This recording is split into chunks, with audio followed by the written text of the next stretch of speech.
turn around and look at the airplane behind you, this is the Dauntless SBD-3 dive bomber. Now we have the Billy Mitchell, which is a surface bomber, or a level bomber, and we have the Dauntless, which is a dive bomber. So what's the difference?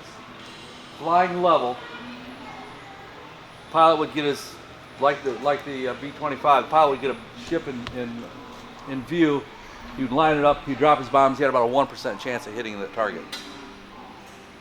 A Dauntless dive bomber would see the target, and he would put his airplane into a dive, deploy his dive brakes, that slowed him down enough, stabilized his flight path, and he's able to guide his airplane on target, drop the bomb, and sink the ship. The SBD Dauntless is responsible for sinking more tonnage of Japanese shipping than all the other planes in the Pacific Theater put together. So it's a very good ship, very good ship. We had a little twin 30 caliber guns in the back. It was two-seater, we had a back gunner to protect the plane. Because this wasn't especially fast, it was slow. But so they put that in the back. This is what this airplane looked like when we received it.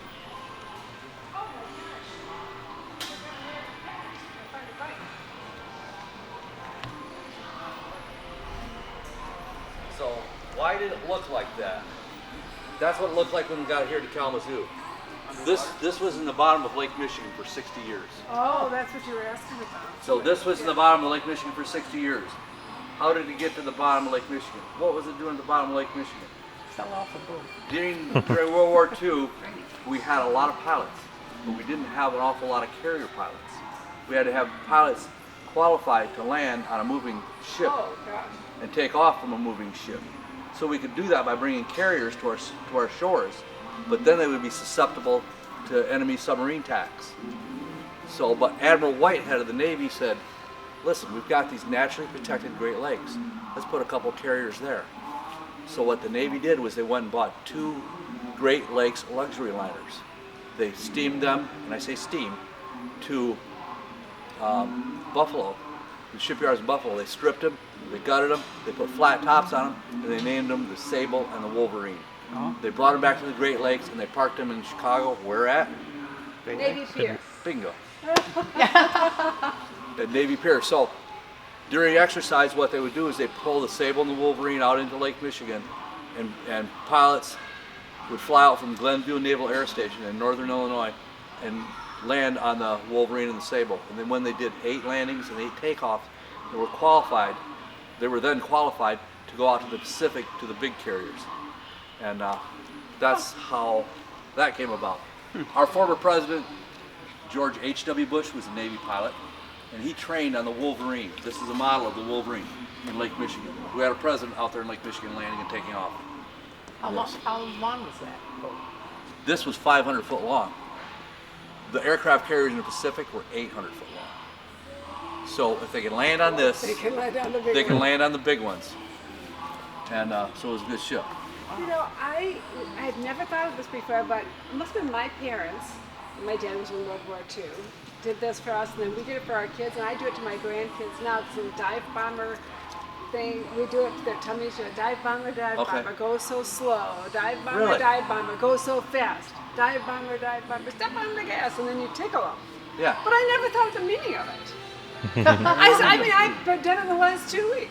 You know, yeah, it's funny. That is. But now I see a dive bomber, a real one. That's a dive bomber. Yeah, I wonder if that was something that was made up in that World War II. So we trained 1,500 carrier pilots on Lake Michigan. 1,500, and 150 of those planes ended up at the bottom of Lake Michigan. We're slowly pulling them off. How did this one get down there? Records show that he thought he was running out of fuel, so he landed in the lake. He was picked up, taken back to the ship. Plane sunk, undamaged, to the bottom of Lake Michigan. 60 years later, we find him flown back up right here. Did you know where it was? Was it? Well, we have a company we work with out of Chicago that has side scanning radar, sonar. They can find them, and we're pulling up. There's about 130 of them down now. We have 2 more right now in our restoration center, nearing completion of restoration. A Grumman Wildcat and another SPD. One of those is going to Pensacola and one's going to Pearl Harbor. Oh, So, wow. So,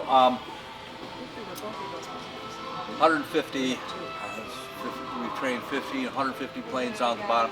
This one, he thought he was running out of fuel, ended up at the bottom of Lake Michigan. I have to catch back up with myself. And so when we got this back, we said, well, we looked into the records of this and found out he thought he was running out of fuel. When we started taking this plane apart, we found the fuel tank still had a 40-gallon fuel. Oh. So when you're flying this, the pilot's going to use a little bit of fuel off the right wing tank and switch over and use a little bit off the left to keep the plane balanced. Apparently he got both valves off at the same time. Oh, no. That's why he put it in the lake. Oh, gosh. Was he dead when they found that out, I hope? Yeah. I think he's probably long gone. That way you didn't have to be embarrassed. This is done with Skyraider. This was designed for World War II as a Navy plane. You can see it's a pretty big plane. It's fast and it's powerful. It's got a B-29 engine in it. Basically a B-29 engine. B-29 is a big heavy-duty bomber. The Enola Gay was a B-29. This essentially has the same engine as one of those that used on that. In fact, this could carry more bomb tonnage than a B-17 heavy bomber. It's a big, powerful plane. It was used as a fighter, but not in World War II because it came in 1946. That's when it came into service. So they used it 4 years later in the Korean War, along with the Corsair was used in the Korean War, because that was our fastest plane at the time. But they used this, and it did dogfighting, it did bombing, it did strafing, did all kinds of things. In fact, the Russians got involved in North Korea with the Chinese, and they were flying, Russian pilots were flying their jet planes. And this would go up against the jet planes. The Skyraider is credited with shooting down 2 MiG jets. Very good plane. You can see its whole potential at that point. Well, it's such a big plane, it's got a back seat.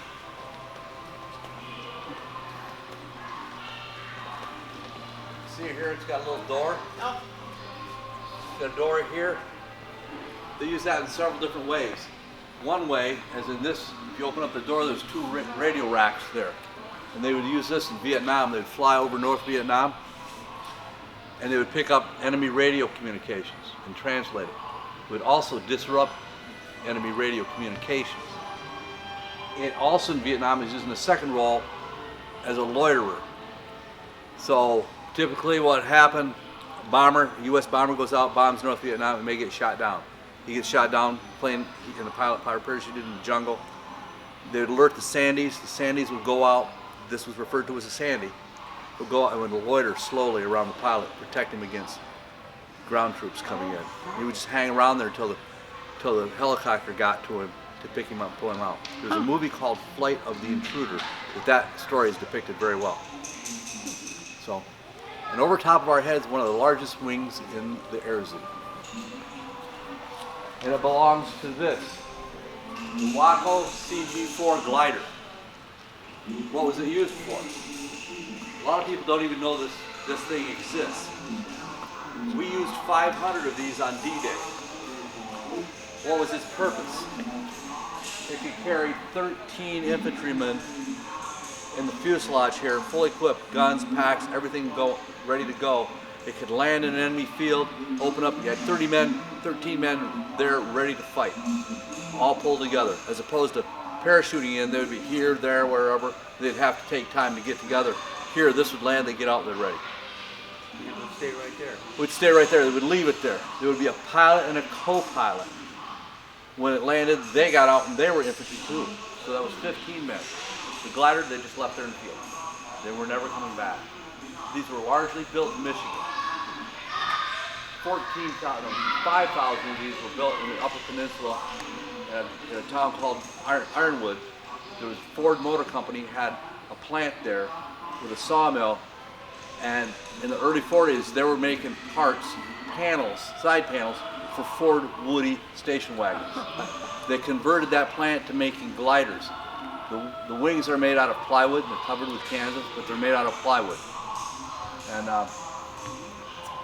yes, a lot of parts for this were made at different places around Michigan, especially central Michigan and lower Michigan. The skids here were meant for landing. The wheels were meant for takeoff. The landing skids are laminated wood and bent. And those skids were all made here in Kalamazoo at the Gibson Guitar Company. How do they make guitars? They laminate wood and they bend it. And that's what they do with this. The framework is small metal tubing. That was made here, or just south of here in a small town called Sturgis, at the Kirsch Curtain Rod Company. You ever heard of Kirsch Curtain Rods? Yes. It's how we won the war. Wow. Is we converted all of our industrial might to making war material. You see it says Fighting Falcons presented by Greenville Schools. Greenville is a small town just east of Grand Rapids, north of here. And in that town they had a refrigeration plant, the Gibson refrigeration plant. And they stopped producing refrigeration equipment and started building gliders. Small community, they were very proud of it. Children in the town, the schools were very proud of that. They wanted to buy a glider, buy war bonds to buy a glider. So they went collecting change. They raised $78,000, enough to buy war bonds to build 4 gliders. The Army Air Corps came to Greenville and said, thank you for your effort. What we're going to do is we're going to put the name of your school mascot on those 4 gliders. So that's what that is. That's what the Fighting Falcons is. If you come over here, I'd like to show you 2 pictures.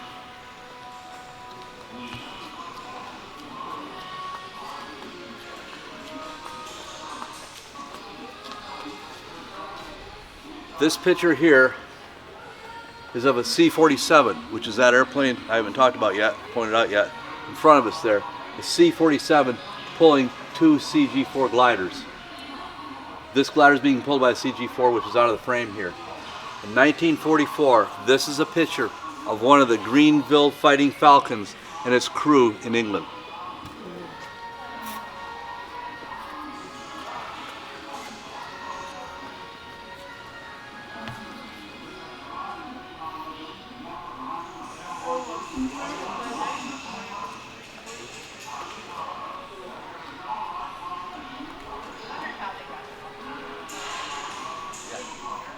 I failed to say that.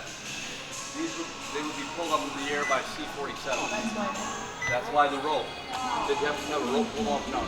On D-Day, June 6, 1944, 500 of these landed in France, right behind the German lines. So we had landing craft landing on the beaches, up on the cliffs with the Germans, and right behind the Germans were coming the CG-4 gliders, and they were landing behind the 2 U.S. beaches, Omaha and Utah. And they were put there to protect against German reinforcements coming to the beachhead. And yes, 500 of these. Now, you notice the cockpit is quite depth. You can tell where the cockpit is and where it isn't. This is hinged at the top, and it would swing open. You'd have a 5-foot by 6-foot opening, and there's a roll of Jeep in there. Yeah, they can roll a Jeep. Or they can put a 75mm pulse in the car. That you put that in there. You can have a 4,000-pound bulldozer that they can put in there. The glider weighs 3,700 pounds, so you can put a 4,000-pound bulldozer. When this took off, the C-47 started going down the strip pulling it. The glider would be in the air before the C-47 was. It had such massive wing lift. Yeah. Yeah.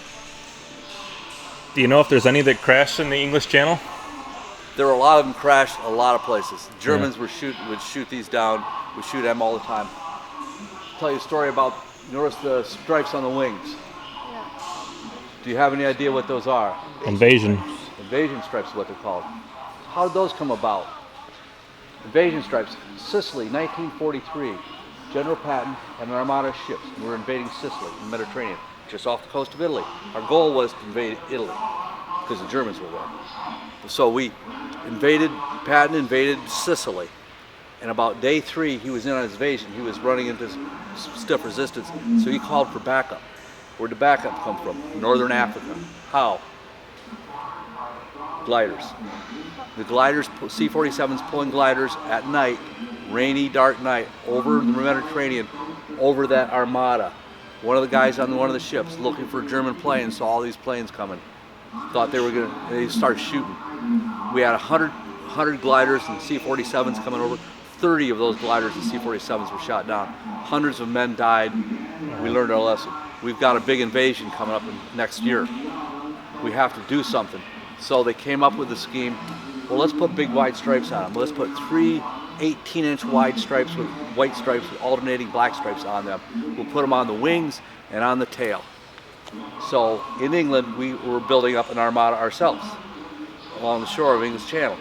So we took a plane, 2 planes actually, painted the stripes in that pattern, flew over the armada, everybody knew what it was and knew it was safe. Okay, that was June 1st. June 6th, we got to paint every plane that's going to be in the air that day to fly with invasion stripes or D-Day stripes, whichever way you want to refer to them. So everybody got paint, everybody got a brush. These are nice, neat, crisp lines. In reality, it wasn't crisp lines. And they start painting on them. They painted all the planes up. We used all the white and black paint in England, painting the stripes on those planes. And so then we had the invasion June 6th. 2 weeks later, we're painting them off because the Germans had started painting. Because they would mimic them. Yes, they would start painting them back on too. So these are Navy trainer planes. This one's got landing gear, this one doesn't. That's got a 600 horsepower engine. This has got a 400 horsepower engine. That's got a 200 horsepower engine. You start out in a bi-wing airplane. That's the Boeing Stearman. Very basic. Learn to get off the ground, learn how to land, turn left, turn right. We got signed off. He came over to the BT-13. Now it's starting to look more like an airplane you're going to fly, like a Corsair or a Hellcat. You learn some basics in this. When you got signed off on this, then you went over to the Texan. Now that has landing gear, collapsible landing gear. And now you had something else that now you're even faster, even more like an airplane. You got signed off of that, and then you can start training on a Wildcat or Hellcat or Corsair. And so these are all basic trainers. These are advanced trainers. The basic trainers, they painted yellow. Some say they painted them yellow so you can spot the wreckage. Oh!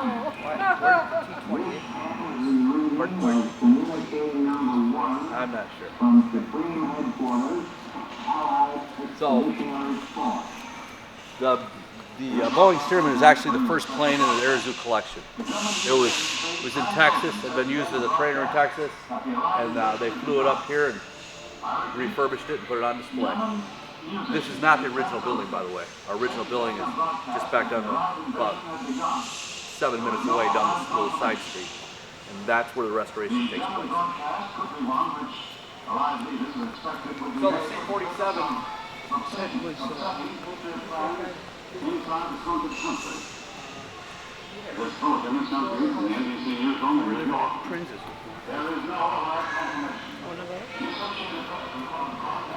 Biplane?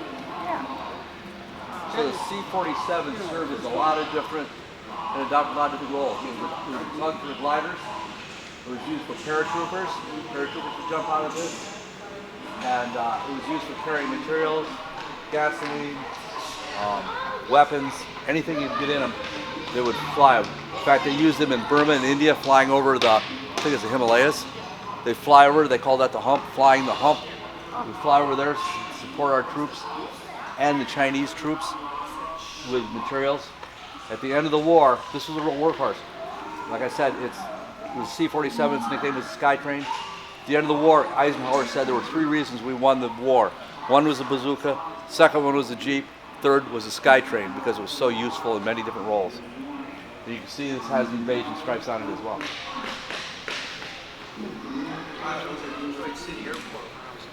Yeah. Well, they had them actually tore down where they had an airplane mechanic training school. Where else? Well, the military designation is C-47. Civilian designation is DC-3. Very useful. It's also known as the, I can't remember. Something about goose. Wow. So if we go back up front, I want to show you a couple airplanes up there.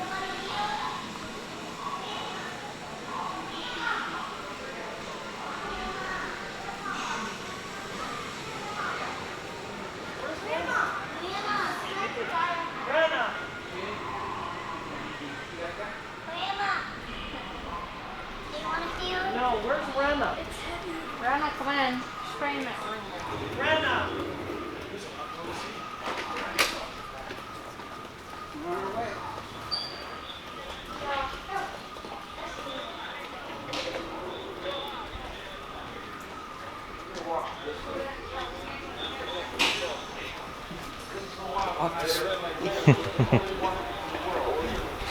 An Army aircraft plane. It's the Curtiss XP-55. You understand?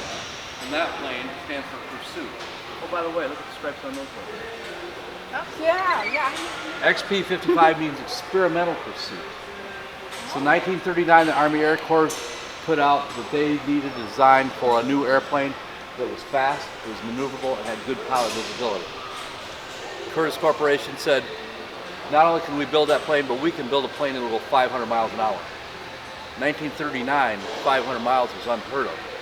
You were talking 200 and 300 miles an hour at that point. And Curtiss said 500 miles. Okay, build us some test models.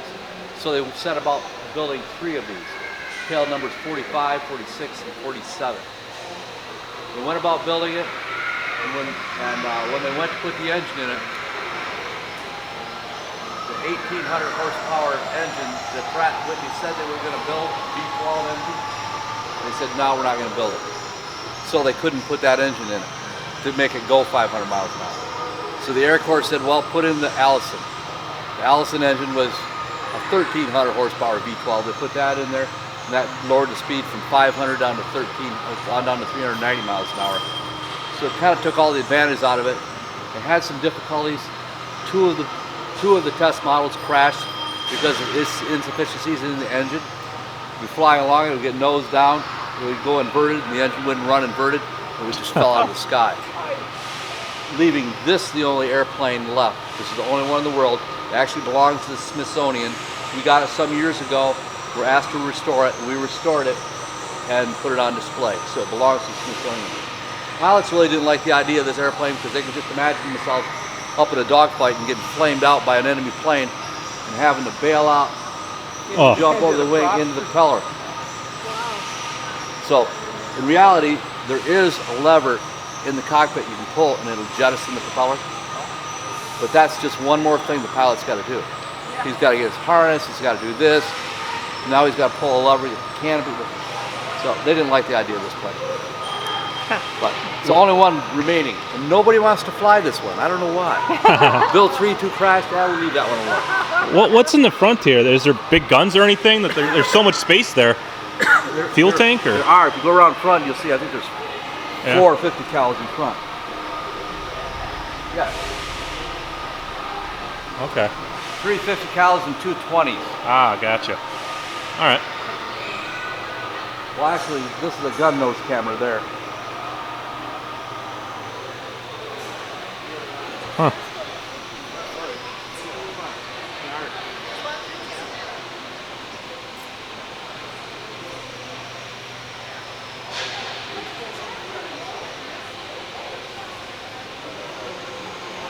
The name of that plane is the Ascender, which I really think is a play on word because the engine's in the back of the plane.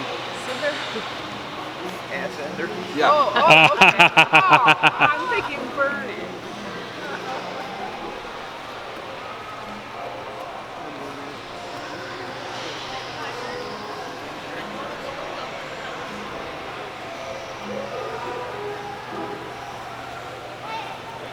This is the Navy plane. This is the Skyhawk. Down the Skyhawk. This was a Navy plane, flew off our ships. It was been used by 15 different air forces.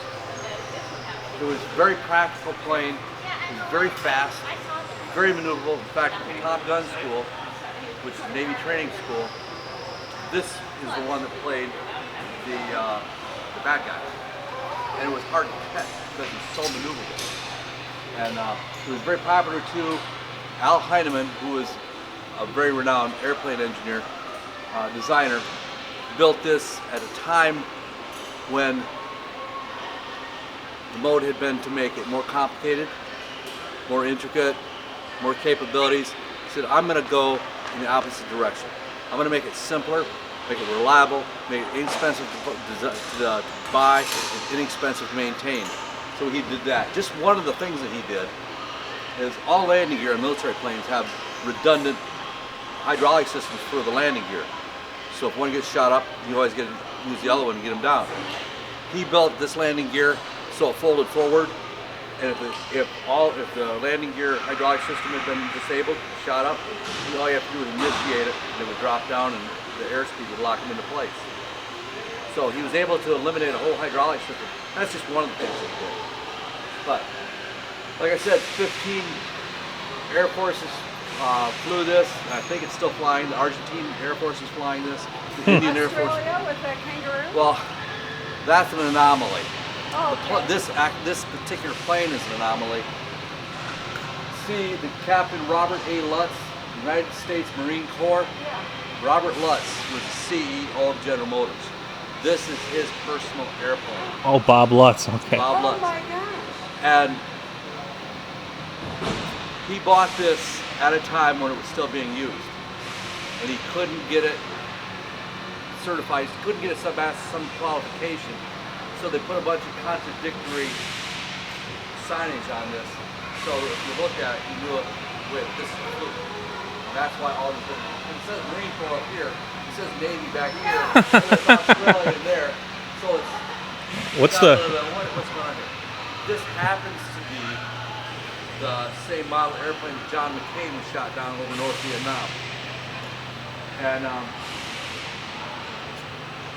anyways, and the Sandy didn't get to him. The Viet Cong got to it. But yeah, so a dangerous airplane. He was also in an accident in one of these when he was on the aircraft carrier Forrestal. You guys, you may remember this. The Forrestal almost sank because of fire out off Vietnam. When McCain was in his A4 setting on deck, all fueled up and ready to take off, a missile dropped off one of the other aircraft, hit the flight deck and took off, and went through right behind the cockpit, right through a fuel tank. It all dropped on the floor, caught on the flight deck, caught fire. The airplane caught on fire.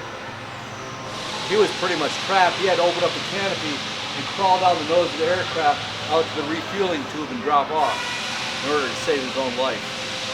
That fire almost sank that whole aircraft carrier. I remember that. Forrestal became what they called a snake bit ship because it was always having near fatal mishaps. So let's talk this one. So he almost died twice in this airplane then, huh? Yeah. This F-18, I can't remember its name now. This is the F-18. This is what's being used on our aircraft carriers today. Hornet. Thank you. F-18 Hornet is being used on our aircraft carriers today. It's been used over Iraq and Afghanistan. The bottom of this is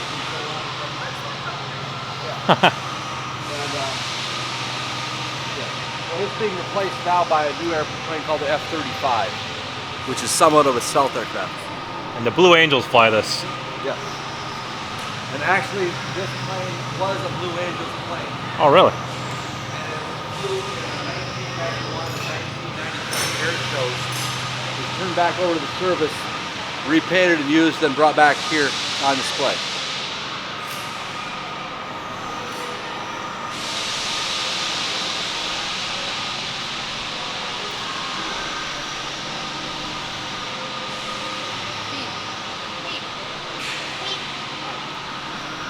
There's also the Super Hornet too, which is sort of replacing this.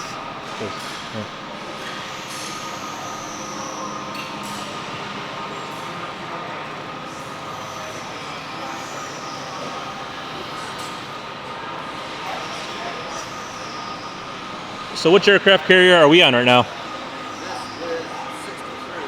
This is the Kitty Hawk, okay. 2 summers ago, I saw the Kitty Hawk in Bremerton, Washington. It sets out in the Puget Sound, ready for the scratch.